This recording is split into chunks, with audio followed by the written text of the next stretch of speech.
Welcome to the Slop Farm. Enjoy the video. You start by getting hardware and account ready. Plug your headset into the controller or use a USB adapter, then test audio levels in guide profile and system settings. Once done, sign into Xbox Live and confirm your account allows multiplayer and voice chat. This avoids silent rooms later. Make sure party chat is permitted in privacy settings so teammates can hear you.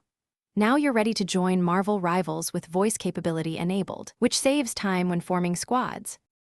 You launch Marvel Rivals, join a lobby, and immediately open the Xbox guide to manage voice. Use parties and chats to invite friends or accept invites, because in-game voice can be inconsistent. Party chat routes audio through Xbox system for reliability. Once players join, adjust individual volumes and mute as needed so team balance is clear. Make sure the game's audio mixer doesn't lower voice. That setting affects how you hear teammates versus sound effects, which matters during coordinated plays. You finish by verifying final settings and knowing one key fix. Confirm Marvel Rivals in-game voice is enabled and not set to push-to-talk, so your mic transmits automatically. If teammates can't hear you, disconnect and rejoin the Xbox party or restart the guide. Often that restores chat quickly. Finally, check your NAT type.